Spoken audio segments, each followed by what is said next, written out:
I don't know about you, when I'm looking for a plumber, I like to read my reviews.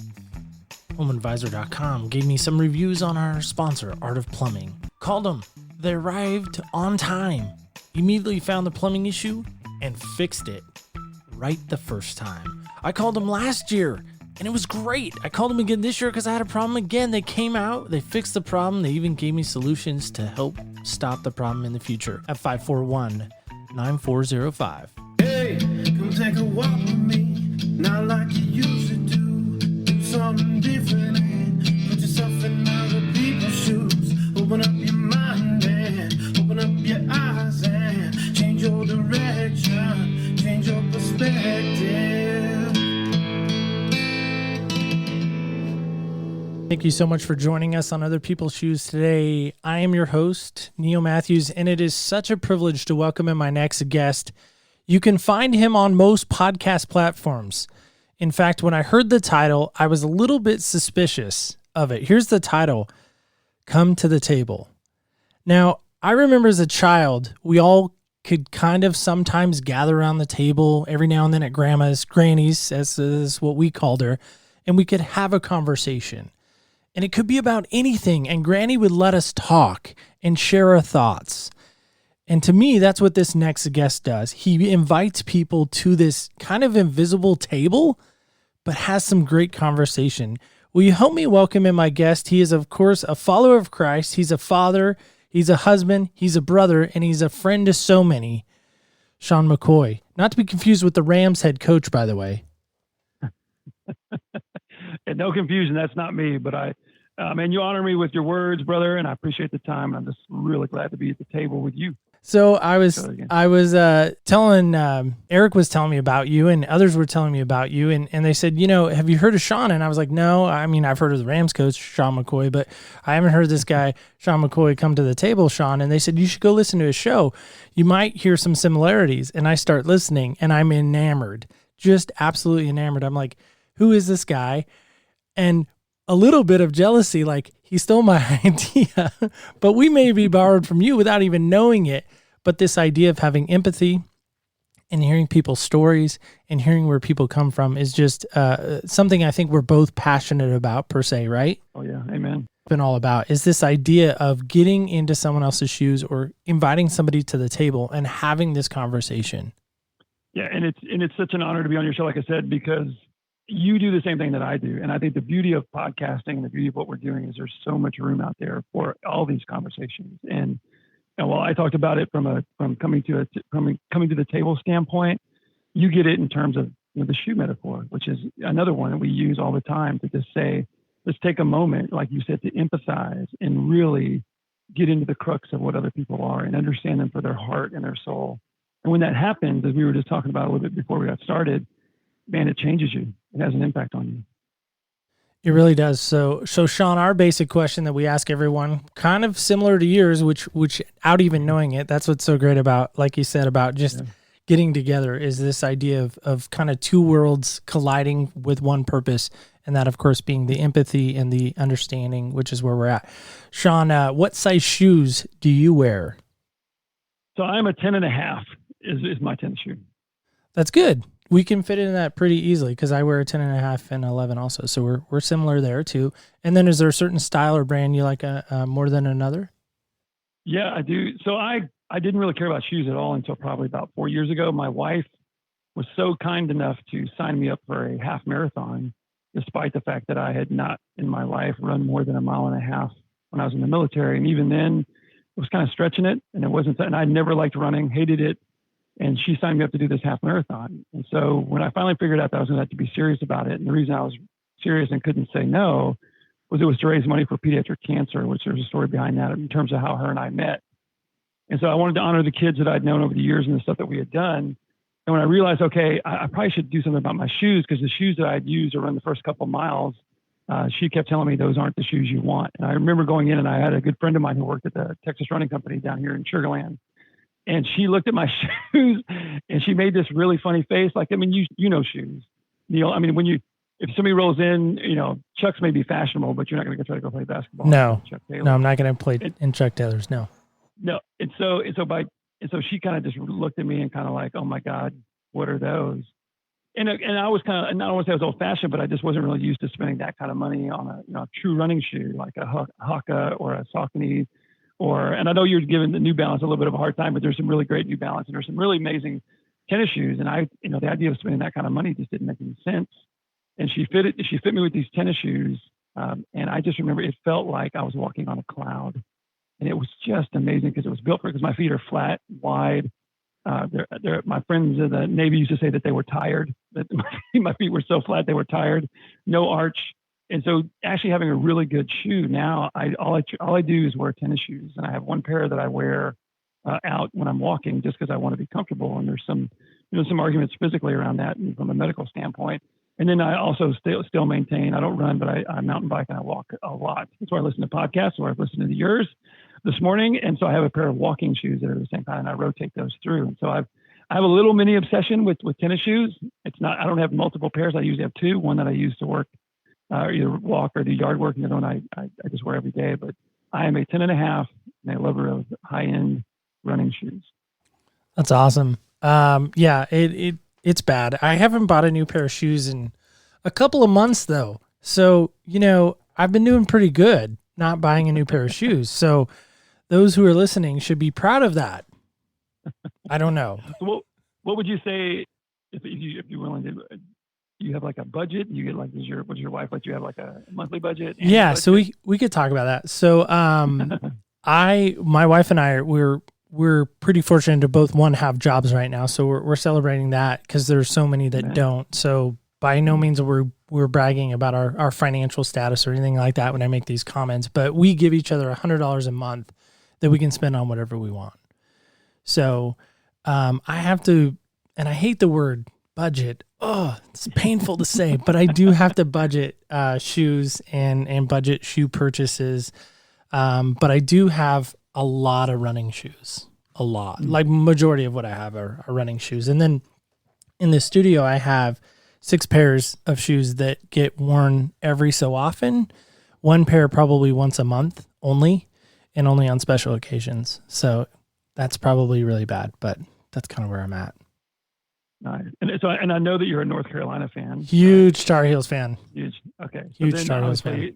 Yeah. With one of the most famous basketball alumnus, if not the most famous basketball alumnus from North Carolina, just recently one of his shoes, or one of his game worn shoes, sold for $560,000. Did you see that? Yeah, I mean, I tried to bid on it. I'm not gonna lie, I did try to bid on it. Okay, I didn't. I'm totally making up that story, but yeah, no. That's the hardest part for me is because of the Carolina obsession and passion and fandom. A lot of my shoes and a lot of my wardrobe really centers around light blue. Like the room I'm sitting in currently, this studio is light blue. My wife and I painted it last year or the year before, Carolina blue. So the ceiling's blue, the walls are blue, my pennants are up. I have blankets from Mexico that are light blue in nature. I mean, it's bad. It's really bad. Well, if you're in that area, you know this. I mean, I spent time in the Navy in Norfolk, and when you're down there with the ACC and Tobacco Road, and you start learning about it, you just kind of get wrapped up in it. I remember years ago in the early 90s, you just get, I mean, I think Tim Duncan was at Wake Forest at the time.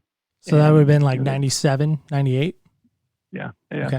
So I think his first couple I was in around that time. And so it was just amazing time for basketball. And so I don't blame people getting wrapped up in that, especially if you get in that area. It's pretty, it's easy to do. So Sean, this is the sad part. My dad was a Marine, Semper Fi for those Marines out there. And he spent 22 years in the Marine Corps. My mom will correct me. I'm sure I'll get a text later. But they spent 18 months in Camp Lejeune, North Carolina. I don't remember a single thing about it. Not a thing. Not a one. Don't have a single memory. I was a baby. I don't remember. But my North Carolina obsession started in 92 when they beat Michigan. And they came out in those light blue uniforms, and I was like, that's my team. That's awesome. And of course they won. So then of course I jumped on the bandwagon and been on ever since. So anyway, that's the North Carolina story. So Sean, we give this questionnaire out, and people sometimes fill it out, sometimes they don't. I mean, as a podcast host, to get information from guests is obviously one of the greatest challenges we run into as a podcast host. Would you agree with that? I would agree. Okay. So I'm fascinated by this. One of the questions we ask is, what books have you read that have helped you on your journey? And so I'm reading through the names and I'm like going along. And there's one that jumps out at me. I've read very few books, dyslexic kid, just never got into books, never really been a strong reader. So a lot of audiobooks, of course, come my way. And I love that. Helps me get material and grab that material. My memory is actually pretty extensive. When I hear it, I can retain the information a whole lot faster. My memory almost increases. It's weird. It's how my mind works. Thank God for that, because some people have terrible memory, but my memory is pretty good. Anyway, I say that because I come across this and I read Autobiography of Malcolm X. And I'm like, are you kidding me? I read that book or listened to that book in 6th grade. I had to write a book report on it because this lady was tutoring me in my reading skills, to help my reading come up during the summer. And that was one of the books that I got to pick out at the library. And the only reason why I picked it out is that it had this giant X on the front of it. I thought, man, what is this about? This looks fascinating. What's this 10 number about? Of course, I didn't know it was Malcolm X, but I was intrigued by that. I'm like, oh my gosh, I've read this book. And so anyway, I kind of wanted to ask you as our leadoff question, what on earth possessed you to read a book about Malcolm X? To understand something that I didn't know anything about. And not only was it him, but it was his story. I mean, so often we think we know what's going on with people, and maybe it's on highlights or legends or kind of cursory information that we come across. And it was also a challenge to myself. I've always had a bit of a, for whatever reason, a bit of a streak internally to seek and understand things. And then somewhere along the road, it became obvious to me that you have to challenge those narratives and things that you understand. That so often, especially I was a history buff as a very young kid, was real big into learning and stuff like that. But then you would come to find out, and especially as you got older, right? As you matured as a person, it starts to change your perspective on how you read these things. If you read that book when you're in your 20s and you read it again in your 40s, I would argue that for most people, your life experiences are going to give you a different perspective on what that's like. And then most of all, if you don't know, and if you want to know and you want to understand, and racism has always been, for me, something I've been trying to understand since the first time I saw it in a movie when I was very young. I remember it upset me greatly, and I didn't understand. And I would argue most kids, especially young, less than 5 or 6 than I was at the time watching this movie, when you see somebody who is mistreated for something as simple as, it seems as mundane and ridiculous as the color of their skin, or how tall they are, how fat they are, or how fat they're not, or whatever dynamic you want to come up with in terms of a label or some sort of measure on somebody.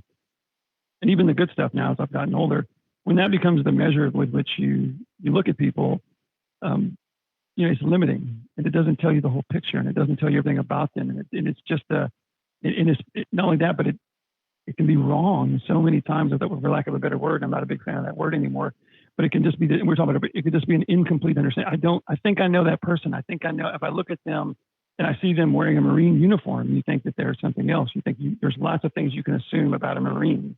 And right, you know this as well as I do. My ship carried Marines in the Navy, so I got to serve with them and go underway with them. And yeah, thanks for giving us a ride everywhere we needed to go, by the way. I am not a Marine, but by default, somebody told me once that as a child, I'm a Marine by default. And then I said that to an old time Marine, former Marine. I think he was like a colonel or something of that nature. And he goes, boy, you either are or you're not. And I was like, but my dad was. And he goes, no, either you are or you're not. And so I was like, okay. So I'm an MK. I always tell people, a Marine kid, not a missionary kid. Yeah. So there we are. Anyway, back to what you were saying. No, but in that spirit of just, trying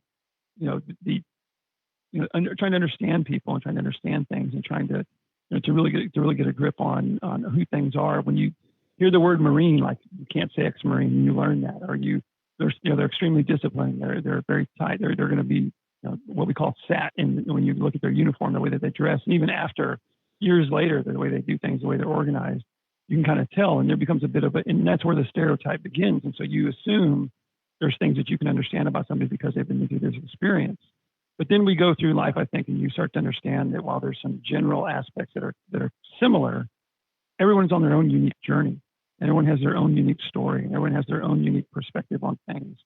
And so when something gets in the way of that journey, I think, and when something, when you're looking over and this guy, Malcolm X, is supposed to be anti-American, anti-cultural, anti-establishment type person, and they're mad and upset about something like racism.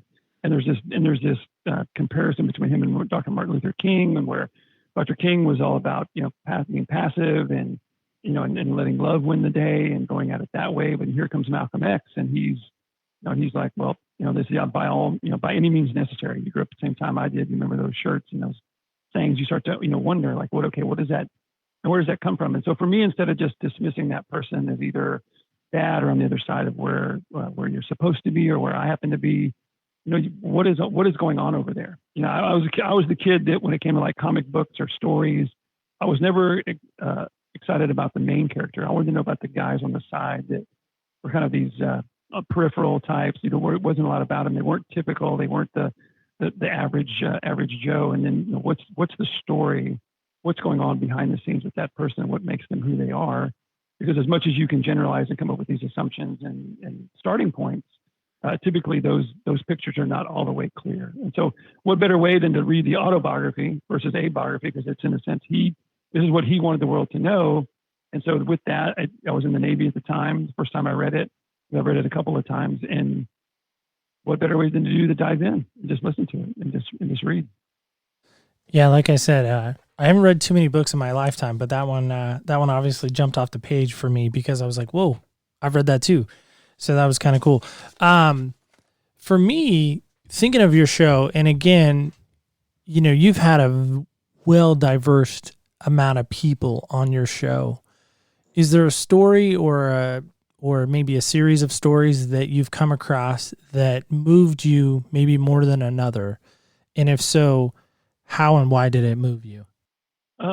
That's a great question. And my knee jerk is to want to do the cliche. If you've had kids, it's kind of, or like for your shoes, right? What's your favorite pair? And it's like, oh my gosh, this is the worst. Jordan 11s, but and I only have one kid, so it's pretty easy to pick. But I know what you're saying. Like the knee jerk is like all of my kids are great because your episodes are like kids, right?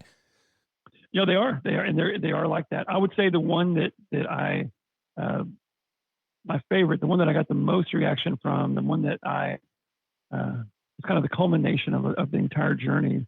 I interviewed a guy named Isaiah Gooley, and it was about the new Jim Crow with Michelle Alexander. The first episode that I did was about race with my buddy Jim Sanders, and in that, one of the questions I was asking him was around, what can we do? What do we read? Where do we go to try to understand? And he mentioned this book, and I'd never heard of it. And so I read the book, and when I read it, it was harder to read than the autobiography of Malcolm X. There were multiple times reading the autobiography of Malcolm X that I was literally can remember like wanting to throw the book across the room. Like I was just like, you think all white people are the devil? You think they're all terrible? I'm out. I mean, I'm just not going to listen to this. I don't believe it's true. I know it's 100% not true. In my own little world, I was sitting there going, dude, I would give anything to get rid of racism. I don't do that. I don't act that way. That's not my, I never have. Like it repulses me. And yet I still went through that book and read it. The new Jim Crow was even harder. There was nothing enjoyable truly about both books. There was nothing enjoyable about reading them in that context. I read a book called The Nazi Doctors by Robert J. Lifton when I was in the military years ago. And it was another book, informative. It was about the psychology of genocide and what would convince people to do what the Nazis did to the Jews in World War II. And so that's not the kind of thing where you have a good time at. So all that to say, the interview with Isaiah was an opportunity to have a conversation with somebody who in this mixed martial arts group that I've been a part of through this other podcast. It's like, as you know, you get in this world and it's kind of there's all these nuances and you just get enraptured with it, different aspects of what they're doing. But he was in that group with us and was part of this, ideas and discussing. And he had mentioned the book, and I just asked him if he'd be willing to come on and talk about it. It's kind of a complimentary episode to my friend Jim because I didn't know Isaiah and I wanted to get another perspective. And so that conversation, because what it opened for me in terms of the perspective was I discovered something that I didn't know. I understood a system as I read it and as I've come to understand it, the things that were in place, the things that have been going on relative to race relations and whether it's legal, socioeconomic, political, cultural in this country that have been going on since the beginning. And even after the 60s, when it was supposed to be quote unquote over, that what was really happening. I discovered this undercurrent that I didn't know existed. And if you've ever experienced something, whether it's intellectually, emotionally, or just physically, spiritually, or whatever medium, that is kind of a revelation. Like you didn't even know that, and all of a sudden it was made clear to you, and you didn't even know it was there. But then it becomes undeniable, and once you see it, that was my perspective. And what was amazing to me was his argument on his side was, my whole life I knew that there was something going on. I was aware of it, but I didn't know what to call it. Like I didn't know the mechanisms. I felt the impact. I knew there was something else was going on here, and not like spiritual, divine kind of providence or that nature, but just systemically something's going on in the actual physical world culture that I'm in. And he didn't know what to name it either. So, and then he discovered, and then his answer was this. And so my answer, so it was both of us coming to the same conclusion and understanding of what it was, but our individual paths gave us a completely different perspective as to what it was. And so that revelation for me, in addition to the revelations from the book and some other conversations, and what happened on my end was it just kind of shatters what you think. It shatters your foundation of what you believe. And I went through a lot of that when I became a Christian, from somebody who didn't follow Christ at all or even had much good to say about Christianity. When your foundations are rocked and you're reset, it is a humbling and it is very difficult, and it can be very painful.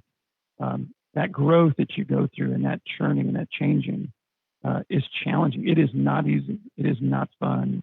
It's like swallowing something that's too big, or not being able to breathe, or it's not comforting. And we live in a culture, we live in a society, we live in an age where we are pursuing comfort, and especially comfort and relaxation, and we want to know, we want to be certain. It's in our what we do, and that's what we want all the time. And when you go through a process like this, when you walk through other people's shoes for a moment and you really do it, that comfort and that aspect and those elements, they go completely away. But the beauty of that, the awesome part about that, is that that's not a negative. That's not a suffering. I don't consider that a bad thing anymore. This is an opportunity, right? Every conversation you've had with people on the show that is reset, or that you've listened on other podcasts or whatnot, is a challenge, but it's also an opportunity. It's a beautiful opportunity to hear somebody else speak and to listen to somebody else's story. And as you were talking about earlier, then it gets in your soul, and it gets in your mind, it gets in your heart, and you can't deny it anymore. It's this experience that you go through that just as I've gone through it, as difficult as it is, it becomes so much. It becomes a beautiful fruit, to use one of our favorite analogies and metaphors. It becomes this beautiful fruit at the end of the day. And what makes it beautiful, what makes it sweet, what makes it ripen, is that struggle that you go through before that, understanding and listening and going through that pain and that suffering, if you will. It doesn't mean it's bad. That resistance doesn't mean it's bad. It helps you grow. That was beautiful, Sean. I mean that. That was awesome. I'm curious on this. Is there anyone that would not be welcome at your table? That's a really good question. I've struggled with a couple of people that I've wanted to have on. And one of them was an extremely conservative theologically. And it's somebody that, if they were listening, they would probably know who they are. And they're in the circles that we're in. And the challenges around, especially back when John MacArthur's, when him and Beth Moore and all that stuff was going on, and I guess it was about 6 months ago, that he, basically, as I took his comments, and as I've taken the typical comments around misogyny and power and control and who gets to do what, but there's an element that's extremely conservative and extremely committed to this idea. And I've been struggling on whether to have a conversation about women's roles in the church and the inerrancy of the Bible with somebody who is obviously very, very committed and staunchly committed to those things, pretty much absolutely. And I did all the things you're supposed to do, or that you're asked to do, listen to their viewpoint, listen to their podcasts about certain subjects, and go through all that and hear it. And my challenge with that is not that whether or not I could have a conversation with them. It's just, if the conversation was not organic and didn't have, my concern has been, is there going to be a flow, or is it just going to be kind of this extreme, like, this is it, and I'm just not interested in anything else being said about it. And that just doesn't, it's like kind of talking to, literally, and I don't mean this in a bad way, it's a figure of speech we use all the time, but literally talking to a wall that's not interested in a conversation. I think that would be my biggest challenge. I'm still trying to see what would happen, because I still like to believe in the idea. Not that I'm going to try to convince anybody. I think that's the other thing too. I'm not interested in convincing anybody of anything. I'm interested in putting stuff out there. And as you know from hearing the show, my ultimate hope is that it inspires somebody to have a conversation of their own. It's not so they can hear this viewpoint and then take it as the gospel for themselves. That if this person says this viewpoint, they automatically have to adopt it because they said it. It's more of a, can you see people turning around and having a conversation about sexuality, or women's roles in the church, or just where women are in society in general, or you pick your politics or religion, whatever the subject can be, and go through this conversation and allow for them to have that viewpoint. But then there has to be a room to make it organic, to have that relationship, to have that opportunity for either side, I think, to grow. There has to be a willingness to at least understand and respect the other person's viewpoint is there. Because if you don't, then we have what we see dominated in the media and everywhere else, not to pick on them, and that is, it's a single refrain. It's a single viewpoint. And then it just becomes very, very hard to have anything kind of have some potential in. So that's so in terms of challenging guests, I would do it. I just am not sure. I'm not sure what the fruit would look like at this point. And part of it too is because at the end of the day, I try to be very Zen-like. I try to be very, centered. I try to follow Christ, and that idea of just not being, if you can pull back the emotions, if you can do that. But look, if you ask my kids and my wife, I can be emotional on just about every level, and I can get overwhelmed with my emotions. And I just am afraid there's some areas that are sensitive, like the women's roles in the church and how we treat women in general, or other people or whatnot, that coming down on this idea, and then it becomes this debate about inerrancy and who said what in translations. And you can just go down this rabbit hole that people do all the time. And there's just nothing. It's the reason I got off social media. It's the reason I got off of all social media, to be honest with you, and kind of pulled back from even listening to the news. It's just, it doesn't feel like there's an opportunity to inform. It's everybody's trying to influence, right? And I don't believe it's a conspiracy theory. I just believe people are trying to influence a viewpoint for their own benefit of some sort, one way or the other, whether it's part of a business strategy. If you're a big multimedia social or big media company, everyone wants to lampoon them, but it's like that's their business strategy. That's how they make it. That's what they do. You're getting upset at them for doing what it is that they do, but that's how they do it. And so without having an opportunity to be more informative, and that's the beauty about listening, is that it gives you that opportunity to hear that.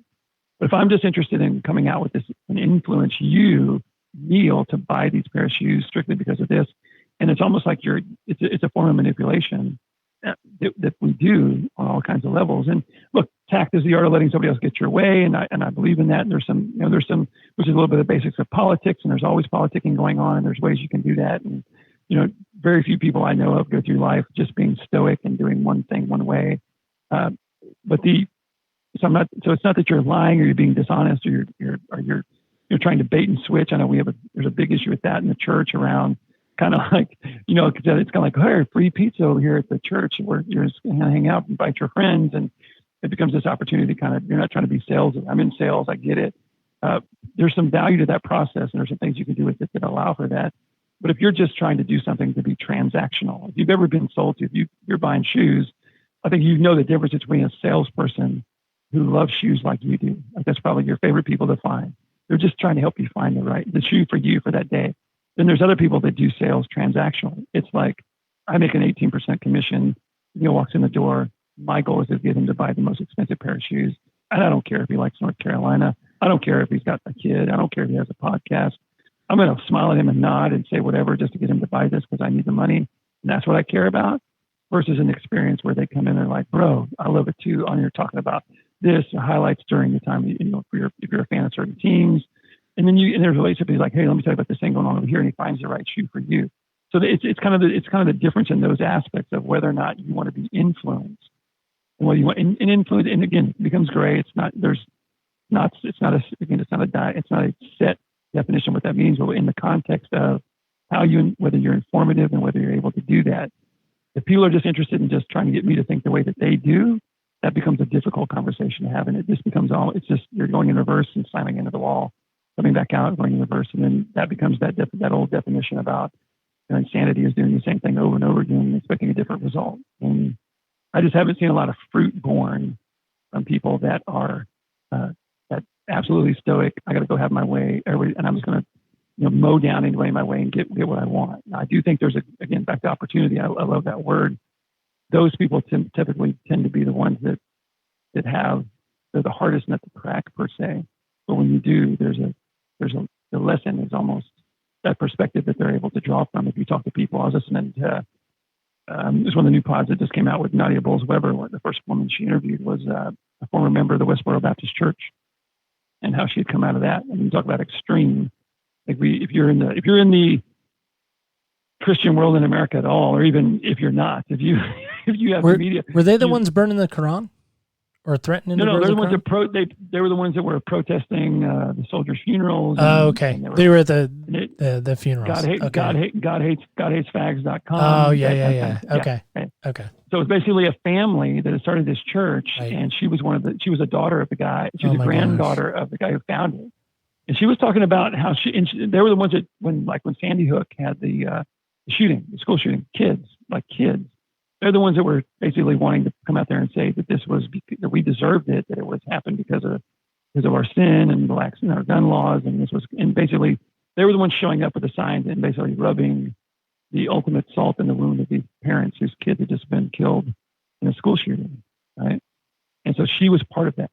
And so listening to her, so as extreme as she was, and if you go and if you listen to that episode on her podcast called The Confessional, what got her to understand, what got her to start to move was on Twitter, and she was out there, with her, and everybody knew who she was, and they took a quick second to read her bio and some of her comments. Well, now they know who they are, and our typical responses have now become, when you have that dualistic nature, this is the enemy, this is the face of the person, of the idea that we're trying to get rid of. I need to defeat that and obliterate it and make it go away. And she had that, but then she had other people that were reaching out to her and wanting to know who she was. Why do you think this way? And that experience is what got her to realize that maybe not everybody else was as bad as she had been told in her world growing up. And so by listening to other people's shoes with her experience and her listening to others, that was the catalyst that got her to turn away to a different idea of how to approach people in life.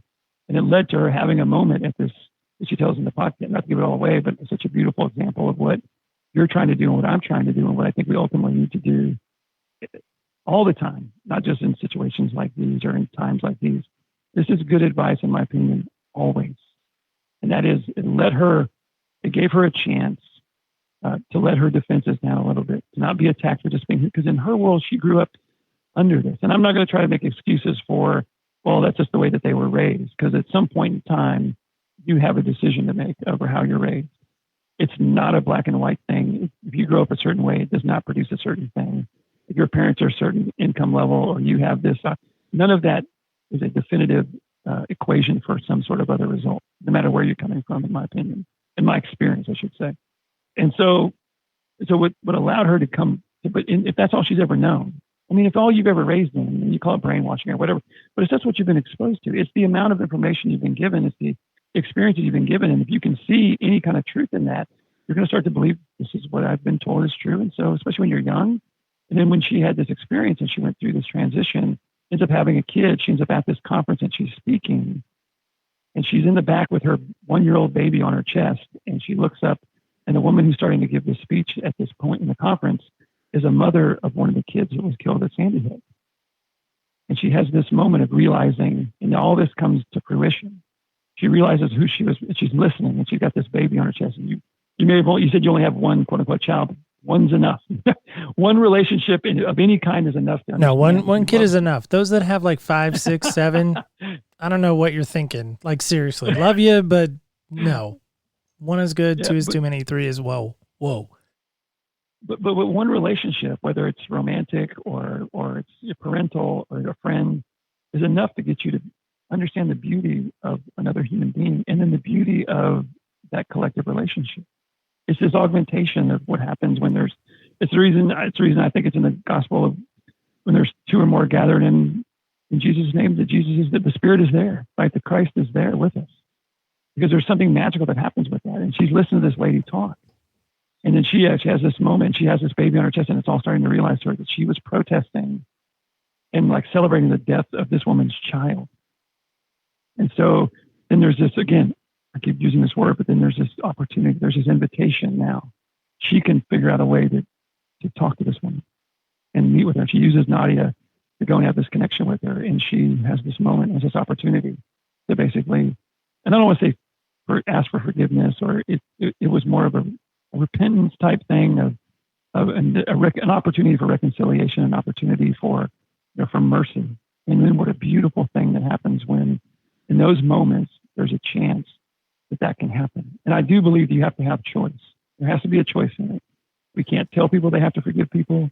You can't tell people that it has to be that way. You can't force it. What makes it beautiful, what makes it harmonious, what makes it beneficial is when somebody chooses on their own volition that I'm going to, this woman forgave, accepted her in, and now what that does and how that transforms her, how that transformed her, and what that's going to mean for her daughter, the people that she's around, and then for the lady, the mom of the child that was killed, what it does for her soul.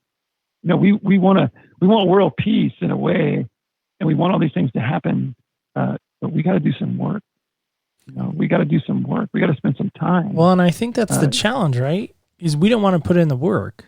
I don't want to put in the work sometimes. I mean, right. I'll give you an example. I mean, I'm out mowing the lawn the other day, and I put too much oil in the lawnmower. I don't know if no one has ever done this. I'm sure I'm the only one. And it starts smoking like crazy and just is bad. I'm not a mechanic. I'm pretty tech savvy, but fixing stuff, no, not my jam. And I'm looking over and my neighbors are outside working. I don't know what they were doing, but the smoke is like billowing over the fence. And I immediately was like, I don't even know my neighbors' names to be like, hey, Patty and Susie, I know that's not your name. I'm just making names up now. I'm really sorry that this smoke is over here. Like I had that moment in my soul that was like, I don't even know my neighbors. How do I not know my neighbors? I'm like, oh, because it requires work. Because I have to like stop what I'm doing and introduce myself to them and say, hey, I'm Neil. I'm next door. I'm really sorry that this is happening, the smoke. I'm going to fix it. I don't know what's going on, but I'm going to make sure that doesn't happen again. But I think we as a society are so afraid of putting in the work, right? Yeah, and we are, because there's some things that it's going to require of us that we don't want to do. I mean, the word I think about when you say that, quite ultimately is the middle name of my youngest daughter. That's grace. Like there has to be some grace for ourselves in terms of our experiences, and like you have to give yourself some grace from that situation and not use it as a chance to define you as some sort of terrible person because you don't know your neighbor. Give yourself the grace that says, should you? There's a pretty good case that that's the case. You should go there and know who they are. Now, I think the problem with that is then it gets into this context of, well, if I have to know this neighbor and then this neighbor, and then where does it end? How many neighbors down? Is it 2 houses down? Is it all the houses? And then and then herein lies the real crux of it. Your neighbors are everywhere. Everybody's your neighbor, and then you're talking about 8.5 billion people across this entire big blue, planet. That's a lot of people to try to treat as your neighbors. So then it becomes daunting. And then it becomes this thing where I think we get ourselves, I think people that are committed, I think, especially in, Western Christianity, have this undercurrent of like wanting to do the right thing all the time. And I have to do the right thing. And I got to do the Jesus thing to people all the time. And oh my gosh, if I'm not representing Jesus, if I'm not doing the right, you get so wrapped up in that it can become a handicap. It can become hindering to what you're trying to do without that grace. And that's not, again, but that's also not an excuse just to say, well, next week or one day or whatever. I mean, you can say it, but in your heart, it's using that challenge as an opportunity to invite you into what is it going to be like to walk over there, go up the sidewalk, knock on the door, and not having any clue who or what's going to answer the door, right? And that's the part of the work that's difficult, because then you're going to be in your head. It's always going to be, here's what I'm going to say, and it's going to come out right. Oh my God, we're going to be brothers. And then what if it doesn't go that way?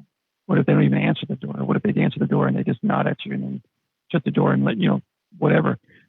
There's so many things that go through our heads in terms of what can happen, what can't happen, and then it's going to be, even if it could be clunky and odd and weird and all these things. But those are those moments that I think our chances. It's a chance, and that's what I think is so beautiful about life. Is that no matter how many times we don't know our neighbor, there will be a chance to come up that you will have a chance to be a neighbor to somebody. And can we remember?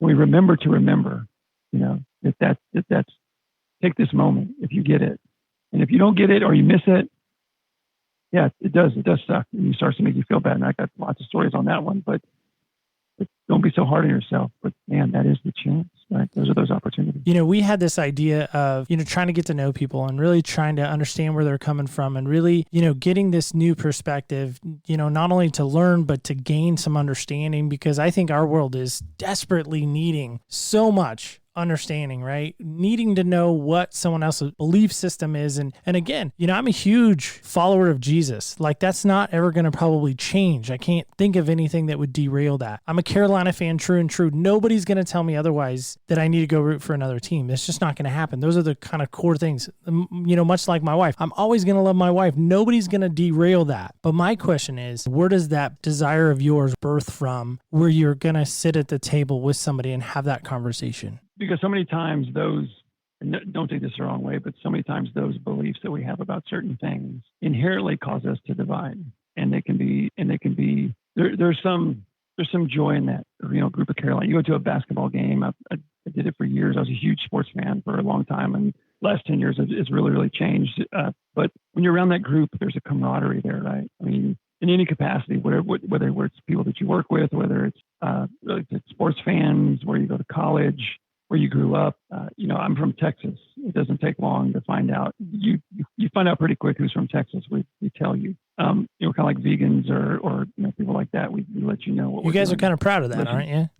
There's a lot of pride. And okay. And I'm not saying that like flippantly. I've talked to a number of people through the years from Texas, and there's a sense of pride. Like, we are Texas. And yeah. I'm like, is it like you're a Marine? Is it that type of pride, like the Navy pride? I mean, is that kind of where that stems from? It's funny. You grow up, and it's just in the water. It's in how we talk. It's in how we represent the history, the modern way we do things. There's a romantic nature to it, humongous romantic nature to it. We learn about the Alamo, and it's we're the only state that joined the Union as a nation, as its own nation. Even though we probably could have done that with Hawaii, but we don't really count it, which is a whole other story. But the fact that we're supposed to be the big, we're all the it's all the bravado and all the machismo, even though we're not the biggest state. And you ever meet somebody from Alaska, and they love to tell you that.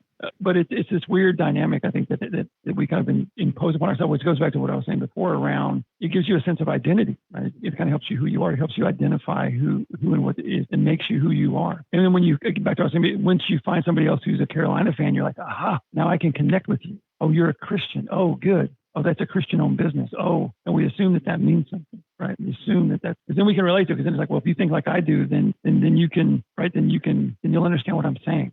Then we can speak. Then there's a harmony in our language, and I can know what to expect from you. And if you don't do that, then I don't know what to expect. And sometimes the initial reaction, the reptilian brain reaction, or whatever you want to call it, or however you want to explain that away, is that like-minded and people that are similar, there's a safety aspect to it, that you can feel comfort. Again, back to comfort. And if it's different, then it's going to challenge the homogeneous nature of that collection. And so, but then I would ask you, in a sense, and I know obviously Duke is the main rival, but there's a good chance, maybe it's not a Duke fan, or you're talking about your buddy Evan that was on the podcast, who's a Yankee fan. Then you meet people that have that same amount of passion for something that you completely feel different about. But then you go beyond that, and you come to find out that may be the only real, that may be one of these few differences that you had. But if you let that difference be enough to divide you and not come across the table emotionally and from a relationship standpoint and get to know them, you would miss out on this beautiful side on the other end of this person. Besides what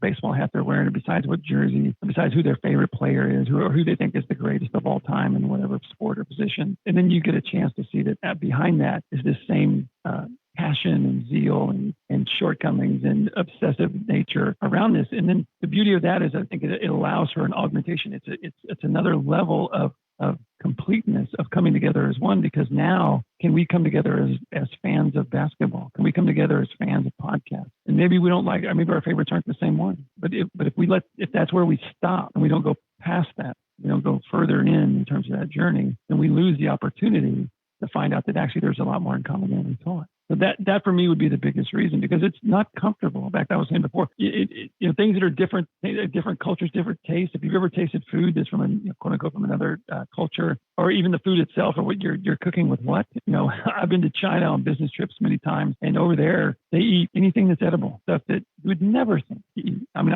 I had the opportunity to eat dog in China, and it wasn't because I'd originally thought over there, a good example of this, that the only time you would eat something like a dog or anything like that, not an animal that we would eat typically, it would be because something was wrong. Maybe it was economic, or it was the only thing you could eat. Over there, it's a delicacy. In areas like you pay top dollar like we would pay for a ribeye, you can pay for that in China. Well, what is that about? Now, we can stop at that and say, it's never okay to eat a dog and you're terrible people, and we can write them off and that kind of thing, and get into the moral ethical question. But if you can go beyond that, right, there's other stories besides that. And now I don't have a deep, wonderful story of reflection around eating a dog. I didn't get that far with that one. But there are other examples that I think are in the same vein of that it just, every time I seem to go down those opportunities, every time I seem to challenge that thing that doesn't make sense to me, whether it's a Bible story or a person or a culture or a belief that is different than mine, it just hasn't been a wasted effort. It just hasn't been a wasted effort. Even the stuff that's extremely difficult, even beyond the Malcolm X and New Jim Crow was more of an internal look at our society. But then there are people that are, white supremacists, or kind of on that other side that almost kind of turns that difference into something that I start to feel is, for lack of a better word, not good. Like, I don't really see the beauty in what they're doing. Those are difficult areas to get into, and it can be very, very difficult. And you may not like at all what they're doing. But I go back to what we talked about just a second ago, which is what Christ teaches me in the Bible is to believe that there's a possibility that there's something still there. Don't write off. Love God with all your heart, all your soul, all your mind, all your might, and then love your neighbor as you love yourself. It didn't just say the neighbors that look like you. It didn't just say the neighbors that live next to you. It didn't just say the neighbors that make the same amount of money you, or went to the same college you, or the root for the same sports team for you. The challenge we have from a divine standpoint of what I believe Christ is ultimately asking us to do isn't to get things right, isn't to follow a set of rules. It's to have a oneness with ourselves, a oneness with other people, and a oneness with the divine. So that's ultimately why I do this. Again, that's just gorgeous. I love what you're saying there, and I know that sounds maybe flippant to some who maybe don't know us very well, but I really do. I love what you're saying. That's beautiful words. So here's my question, though. That has to come from somewhere. Did you have a growing up experience where you maybe just got shunned, or maybe you just didn't get the opportunity to maybe get to know somebody and you missed out, you feel like, on that opportunity? That's exactly where it came from. So growing up where I did, I grew up in a very, very well-to-do area. Lawrence Taylor had a house in the same neighborhood that I grew up in.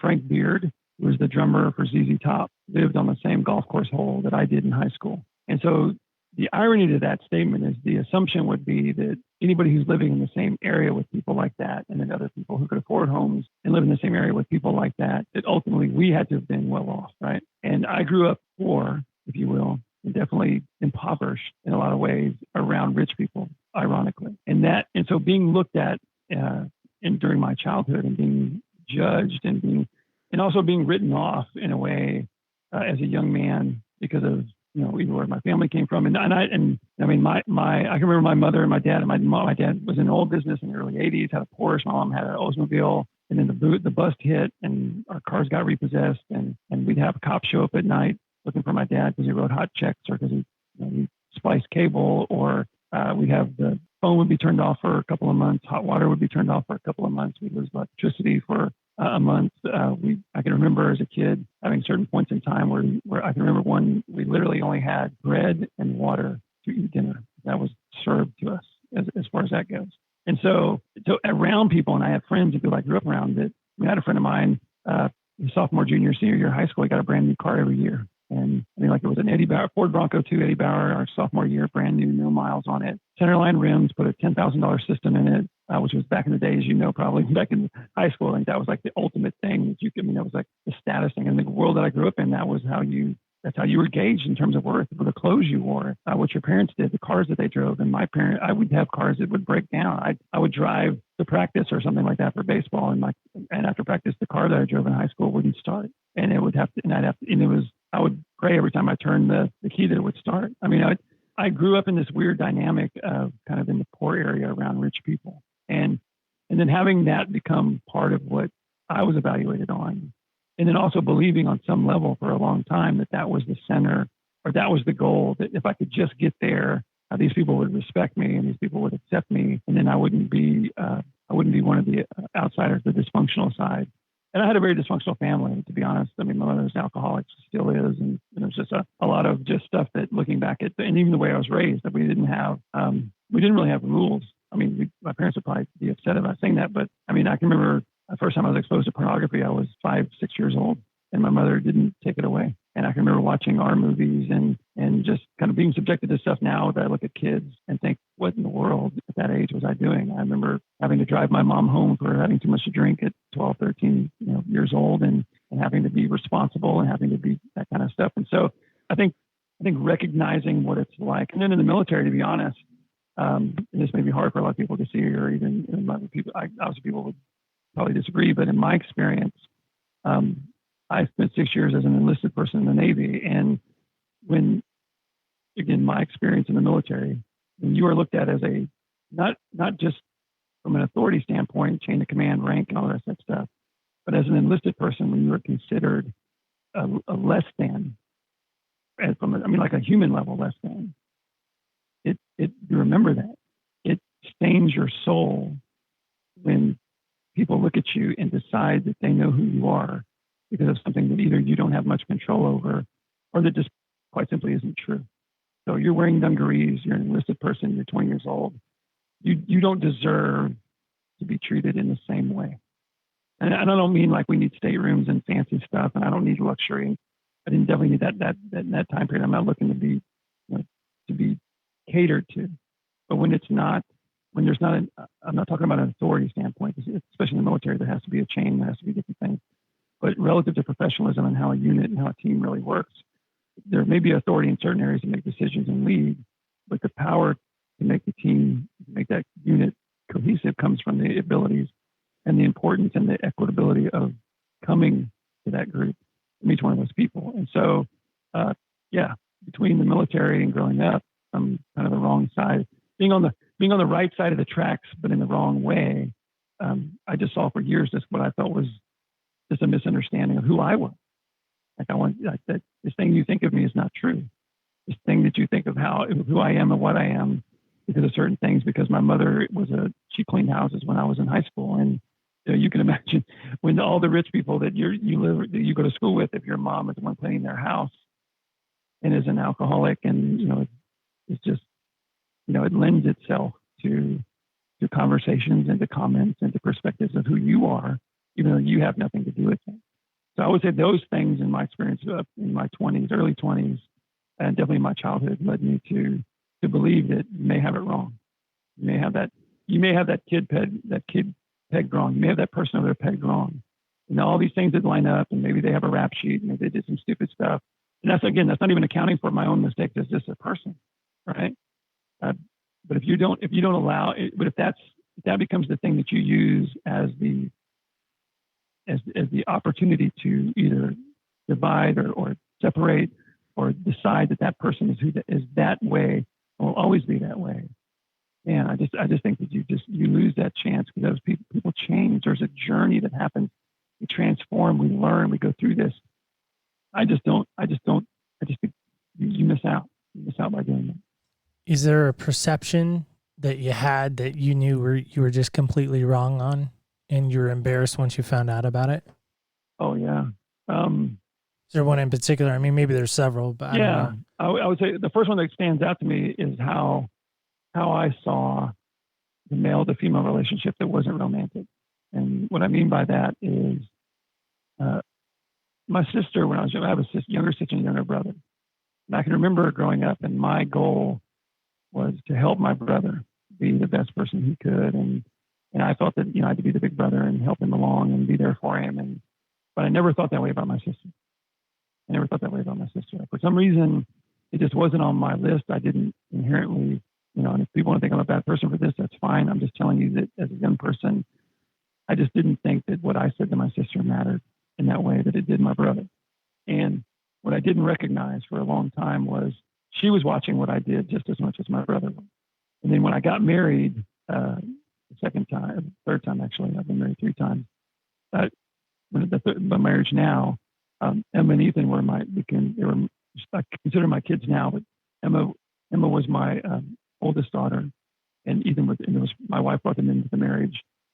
And I remember thinking how excited Ethan must be to have a dad, again, kind of an essence. I wasn't trying to be misogynistic. I wasn't trying to, not say that it was important, but I kept thinking how important it was for Ethan to have a father figure. And it was Emma, in the same spirit of me not recognizing the impact I could have had on my sister. It was my oldest daughter who I found out, wow, holy smokes, like the opportunity not to put value on it or quantify it was as great, if not greater, probably, to have an impact on my oldest daughter from a male to female standpoint that was obviously not romantic in any way, because they're looking, we're looking for something, there's some guidance or impression, need all these different inputs from different aspects. And I didn't recognize and didn't understand that until I got married. And then I got to have that opportunity to be a dad to a daughter. And that, 12 years ago now, 11 years ago now, was one of those moments that just, it's like in the old cartoons when you'd have the big donkey ears grow. You see somebody go through something and they feel like a jackwagon, and so they kind of they artistically morph the character into a donkey because that's what you feel like. And I mean that's a kind of a simple way to put it, but it really rocks you to your soul when you realize that you had that wrong. I didn't look at it that way. I didn't think it was important. I didn't think it wasn't that I never thought women were like objects to be for my pleasure and the rest of that nonsense, or that they're here to somehow serve me and the rest of that BS. For me, it was, I just didn't understand the impression that it made, because if they were related to you, then they're related to you. But just in terms of a general impression, there wasn't a lot to happen there. But I've realized in the last 11, 12 years, and especially with my youngest daughter, who's now 9, and even my wife, that it is extremely important. I mean, it sounds so trite. I'm not sounding trite. It's important. It's more than that, right? You have this opportunity to influence. And I didn't see it for a very, very long time. And so that would be a story that just blew me out of the water and humbled me incredibly. And I'm glad for it. That's great. Is there a person, maybe it's dead or alive? We play this game at the end of our show, so I don't want to take too much away from our game per se, because we probably want to wrap up pretty soon. But I'm curious, one of the questions we ask on our game Senseless is, dead or alive, dinner with one person, dead or alive, who would it be? And I'm curious, like historical figure, and it doesn't necessarily have to be a historical figure, but I know you're a big history buff, so that's why I kind of went that direction. But is there a person that you just would love to get to the table to have that conversation with? Maybe it's somebody in your past, or maybe it is that historical figure. Oh yeah. And so those out there who may listen to this, who just bear with me from a standpoint of the role in the story, I would go to the Bible.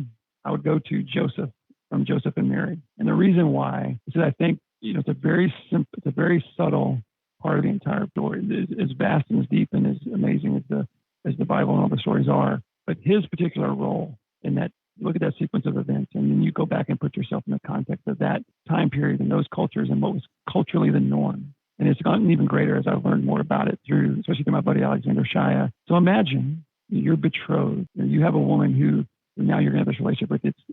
This engagement at that time period is even greater in terms of its significance, both legally, culturally, all these things, in terms of when somebody was committed to you and you're committed to them. The bond of that is just as high as before the ceremony as after. So Mary was betrothed to Joseph. And in the midst of this, he finds out that she's pregnant.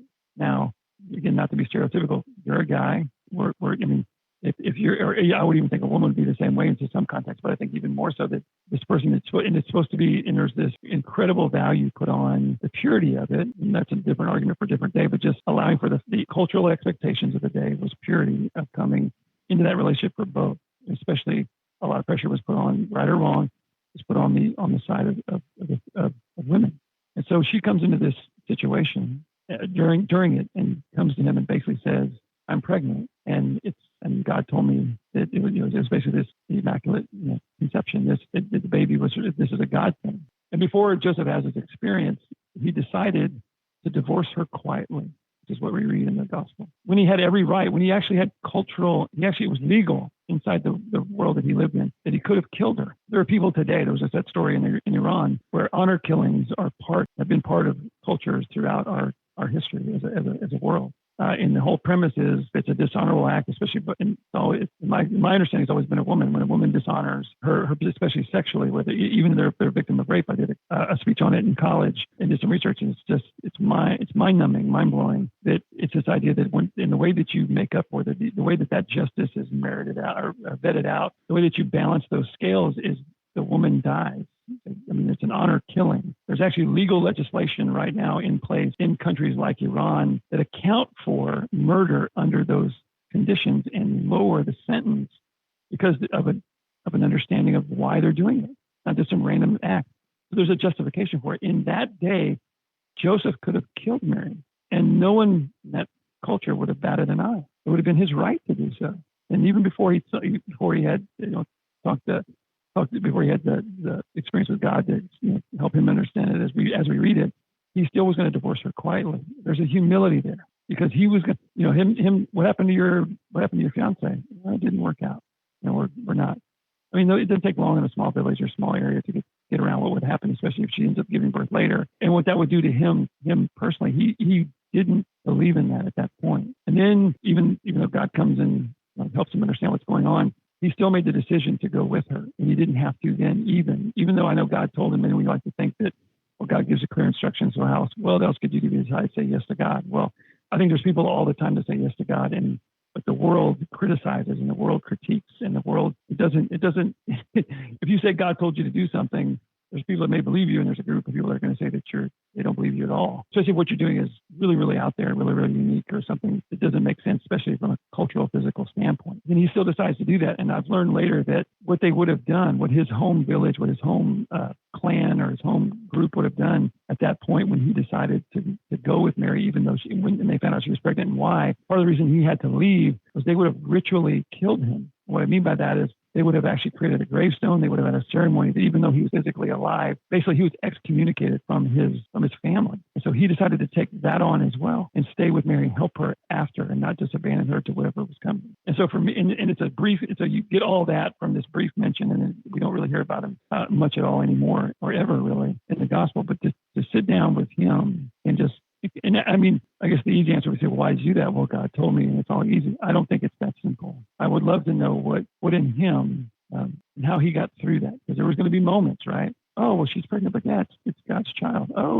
God got her pregnant. Oh, okay. All right, Joseph, whatever, kind of. I mean, I just think there would have been some reaction to that. I'm not saying everybody would have not believed him, but there would have been a group of people that didn't. And so the idea that he would have gone through all that to be a part of that relationship and to believe in her, and then to be this father figure to Jesus, as Jesus, knowing that, and there's semantics around this that we could argue or whatever, but just assuming that he's this father figure to him, but he's not his biological son. Having raised two kids that mean, I don't care where the biology comes from, and they know that, and I know that I love them regardless of the nature of the biology or how they were conceived. I don't care what brought them in the world. I just love them anyway. And so, to see Joseph in that context around it, to see what would have made what was it about that, and what that was like for him after that standpoint. I would love to know. I'd love to talk to him. Yeah, that was, again, Sean, that was just so good. I love the insight there.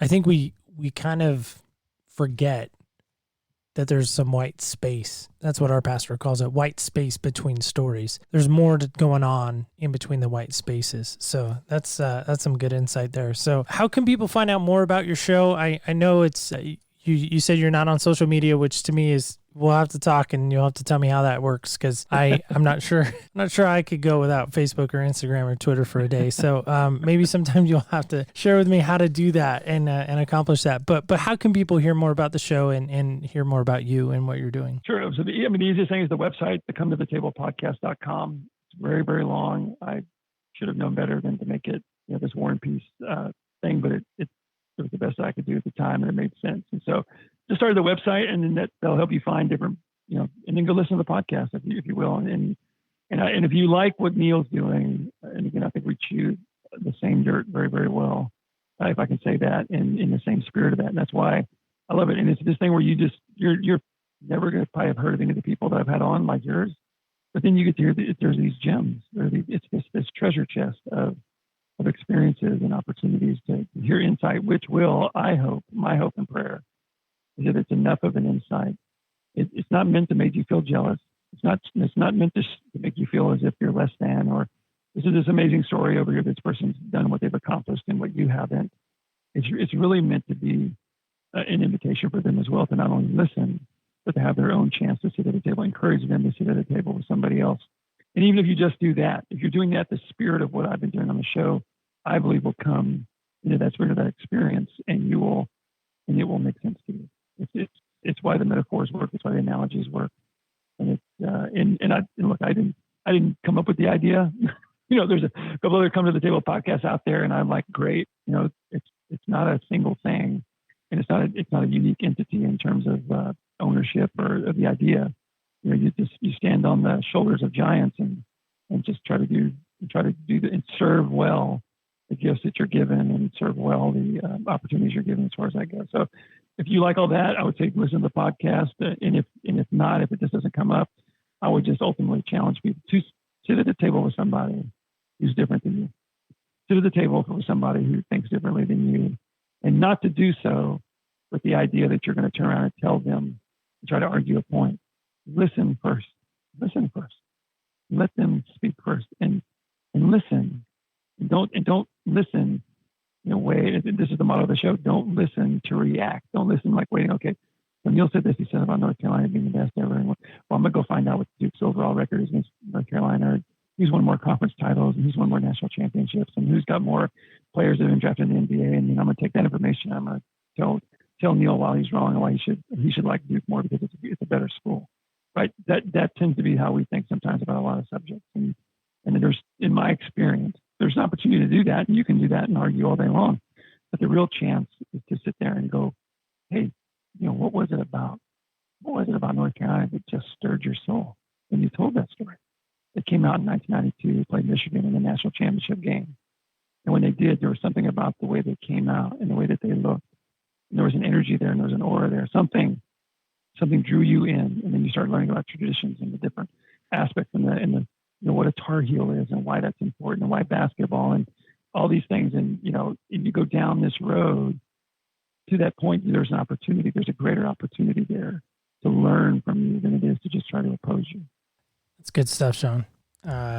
Really good stuff, actually.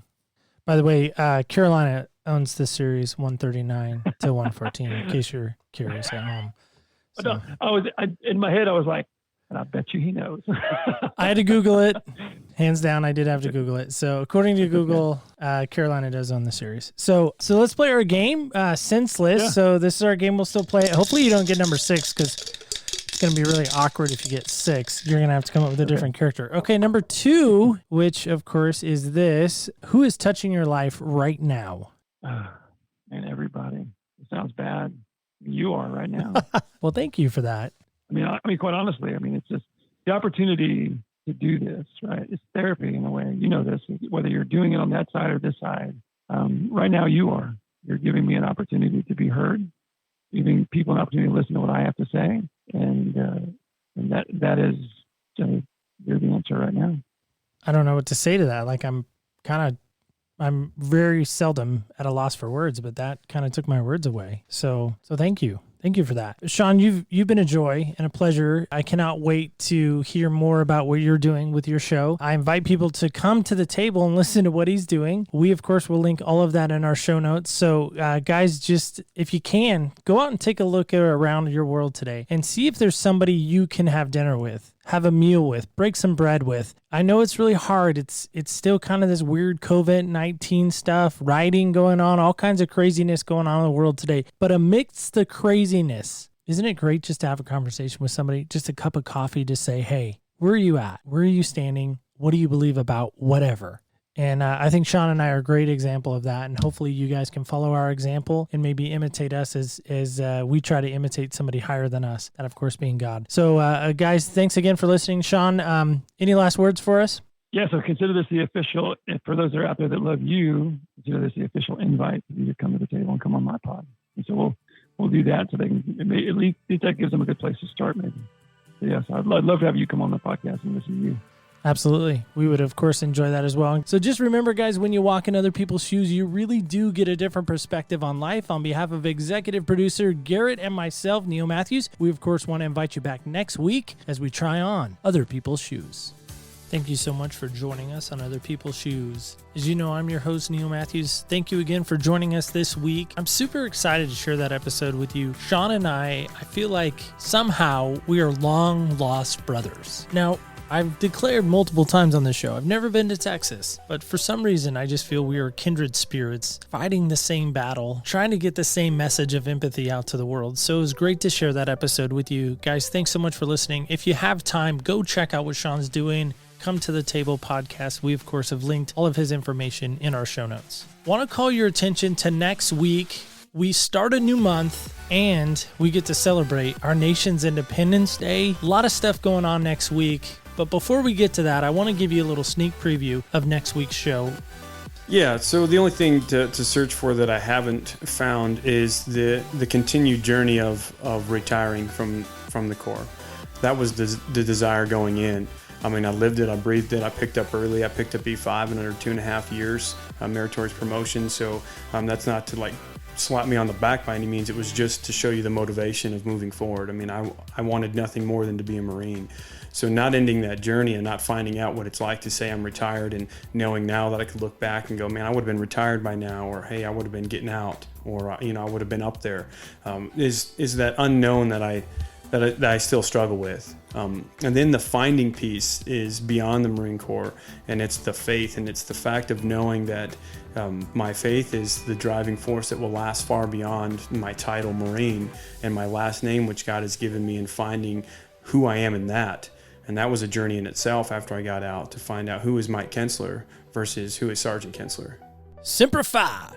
Hoorah! That's right. I want to call your attention to coming back and joining us next Wednesday as we sit down with a guest that is a former Marine. Hear about his journey on why he chose to become a Marine and what he is doing now post-military career. It's our salute to the military service and all those who have gone before him and all those who currently serve as we celebrate our nation's birthday at the end of the week. So hopefully you can join us for that. If you'd like to know more about our show, of course, you can go to opspodcast.com. That, of course, is a great place to go to hear past, present, and future episodes of this show. If you'd like to give us feedback on the show, of course, we'd love to hear from you as the listener. Just what we're doing great, what you don't like, all of that is available to you at this phone number, 203-548-7463. That's 203-548-7463. And of course, we still are on the hunt, the search, the quest, trying to find that next guest. So if that's you, of course, use that number, 203-548-7463, to reach out to us to see if you can be a guest on a future episode of Other People's Shoes. Speaking of interacting, we of course would love to interact with you on Facebook, Instagram, and Twitter. We of course do post there daily to those 3 platforms under the name OPS Podcast Show. So join us there each and every day. We of course would love to meet you there and interact with you there. So just remember, guys, when you walk in other people's shoes, you really do get a different perspective on life. On behalf of executive producer Garrett and myself, Neil Matthews, we of course want to invite you back next week as we try on Other People's Shoes.